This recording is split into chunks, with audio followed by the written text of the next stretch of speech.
ने जलवायु डेटा मापन के लिए जीपीएस युक्त रेडियोसॉन मौसम गुब्बारा लॉन्च किया।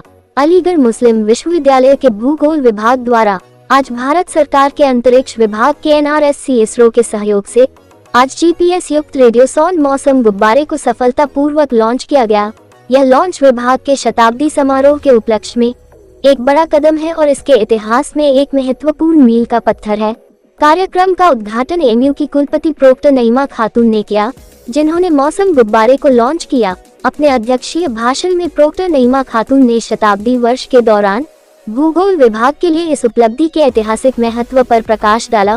उन्होंने कहा कि यह एक ऐतिहासिक क्षण है और विभाग के लिए एक दुर्लभ उपलब्धि है, क्योंकि यह एक नई पहल के रूप में अपना पहला मौसम गुब्बारा लॉन्च करके अपने शताब्दी वर्ष का जश्न मना रहा है। यह हमारे शोधकर्ताओं को जीपीएस सहायता प्राप्त रेडियोसॉन का उपयोग करके तापमान, सापेक्ष आर्द्रता और हवा की रफ्तार को मापने की सुविधा प्रदान करेगा। कुलपति ने कहा कि विभिन्न सेंसर से लैस ये छोटे उपकरण उच्च रेजोल्यूशन वाले वायुमंडलीय डेटा एकत्र करने के लिए महत्वपूर्ण है।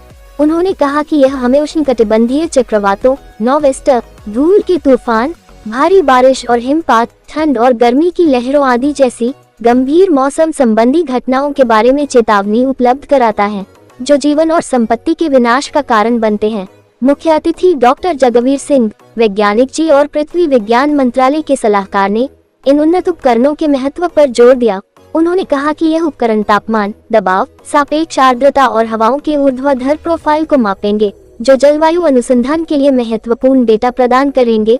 उन्होंने जलवायु अनुसंधान क्षमताओं को आगे बढ़ाने में अपनी पहल के लिए एएमयू की एक संस्था के रूप में भी सराहना की। मुख्य अतिथि डॉक्टर गजेंद्र सिंह, वैज्ञानिक एफ और केंद्रीय विमानन मौसम विज्ञान प्रभाग IMD, भारत सरकार के प्रमुख ने जीपीएस सहायता प्राप्त रेडियोसॉन के व्यावहारिक अनुप्रयोगों पर प्रकाश डाला।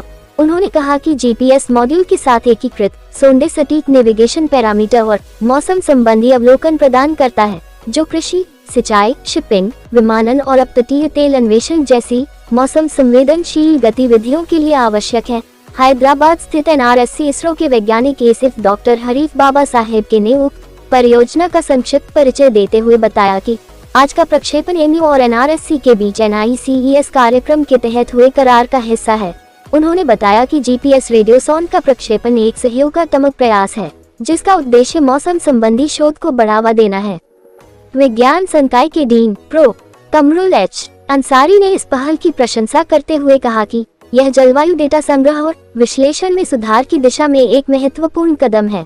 विभागाध्यक्ष प्रो निजामुद्दीन खान ने स्वागत भाषण दिया। परियोजना समन्वयक प्रो अतीक अहमद ने कार्यक्रम का संचालन किया और प्रो शहाब फजल ने धन्यवाद प्रस्ताव प्रस्तुत किया। प्रो राशिद अजीज फरीदी ने भी कार्यक्रम के आयोजन में महत्वपूर्ण भूमिका निभाई।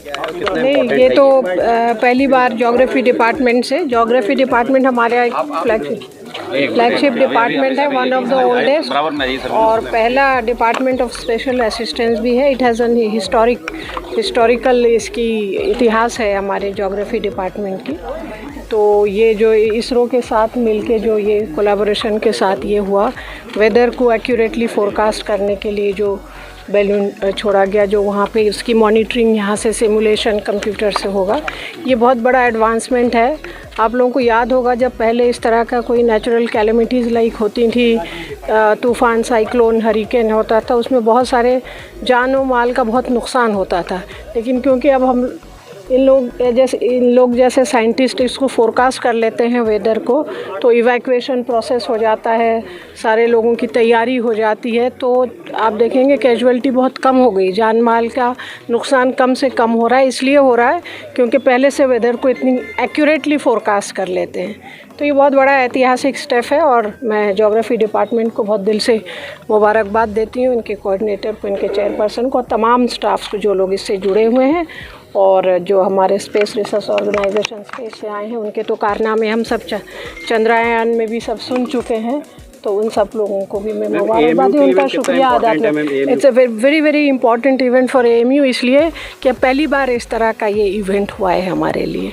और वेदर फोरकास्ट की तो बड़ी सिग्निफिकेंस है आज के दौर में, तो हमारे लिए बहुत ऐतिहासिक दिन है, ये बहुत अच्छा है। Thank you. क्राइटेरिया क्या होगा, कितने एरिया कवर? 35 किलोमीटर एज इन लोगों ने जैसे अभी बताया, और ये जाता है रेडियस है 1 किलोमीटर, और कहते हैं कि ये ऊपर जाने के बाद और भी ज़्यादा किलोमीटर को एक्सपेंड भी होता है।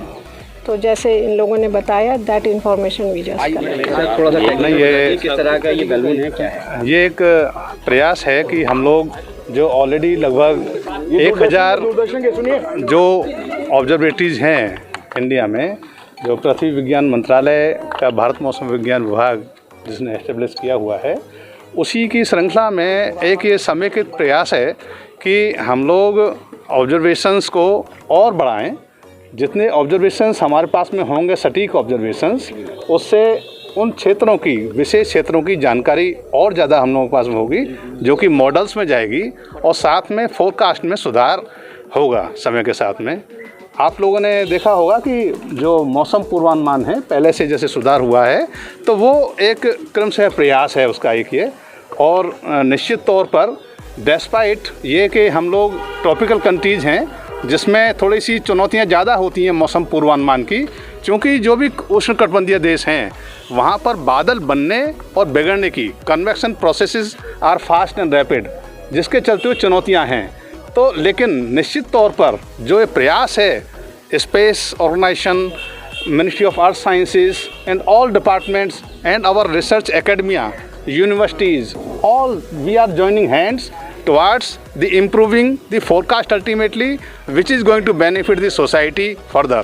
ये कहाँ एरिया को कवर करेगा ये बैलून, और क्या इसके रिजल्ट होंगे? इसके जो रिजल्ट होंगे ये विशेष करके अलीगढ़ के लिए एक, चूँकि एक महत्वपूर्ण एक ये जगह है, और यहाँ पर आसपास में जो अगर आप देखेंगे तो एयरपोर्ट के जैसे अभी हो रहा है और नज़दीक में भी एयरपोर्ट हैं, तो यहाँ की जो और सटीक जानकारी हमारे पास में हो सके, जिससे कि यहाँ का जो लोकल फोरकास्ट है, स्थानीय स्तर का जो हम लोग पूर्वानुमान देता है हमारा भारत मौसम विज्ञान विभाग, पृथ्वी विज्ञान मंत्रालय का, उसमें और कुछ सुधार हो सके, उसकी तरफ एक ये प्रयास है। अलीगढ़ में ही क्यों जरूरत पड़ रही है इसकी? एक्चुअली अलीगढ़ एक महत्वपूर्ण शहर है निश्चित तौर पर, लेकिन मैं बताना चाहूँगा कि अलीगढ़ के अलावा बाकी जगह में भी ये प्रयास और हो रहे हैं कि और बढ़ाए जा रहे हैं। शेयर करेगा ये जो इन्फॉर्मेशन आपको मिलेंगी यहाँ पर, अभी क्या था, आपको सतही स्तर का, सरफेस लेवल की आपको जानकारी मिल रही थी हम लोगों को, जिसमें टेम्परेचर, ह्यूमिडिटी, प्रेशर, हवाएं। अब आपको ऊपर करीब ये यहाँ पर ही करीब कई किलोमीटर ऊंची तक की जानकारी यहाँ पर होगी। वैसे तो ये बैलून जाएगा लगभग 25 किलोमीटर तक, लेकिन क्या होता है कि हवाओं के साथ में ड्रिफ्ट भी करता है। लेकिन अगर 200 किलोमीटर के करीब दायरा लें आप, तो उसमें अगर आप देखें तो लगभग अमूमन 7-8 किलोमीटर ऊंचाई तक की इसकी यहाँ की एग्जैक्ट इन्फॉर्मेशन रहेगी। आसमान में ही रहेगा, ये पता कैसे चलेगा? इसमें कुछ सिस्टम क्या है? इसमें क्या होगा, ये आसमान में हमेशा नहीं रहेगा। ये होगा क्या कि जैसे आप ऊपर जाएंगे तो एटमॉस्फेरिक प्रेशर कम होता जाएगा, और जैसे एटमॉस्फेरिक प्रेशर कम होगा बैलून का साइज बढ़ता जाएगा, और वो उसकी एक सीमा है, उसकी क्षमता है, वो एक हाइट पर जाके, विशेष हाइट पर जाके वो ब्लास्ट फट जाता है। और साथ में सेंसर जो होते हैं, लेकिन जो सेंसर्स होते हैं जो आपको प्रेशर दे रहे हैं हाइट के साथ में, टेम्परेचर, ह्यूमिडिटी और विंड्स भी दे रहे हैं, वो काम करते रह गए ऊंचाई तक, जब तक वो बैलून काम करते। रिजल्ट कब तक आ जाएंगे सर? कब देख सकते हैं इसके रिजल्ट? ये अभी जारी है नीचे। अच्छा, ये तुरंत की तुरंत इंफॉर्मेशन कंप्यूटर में पहुंच रही है, और वो इंफॉर्मेशन फिर वेदर फोरकास्ट में यूज होगी। कब तक कंटिन्यू रहेगा ये अभी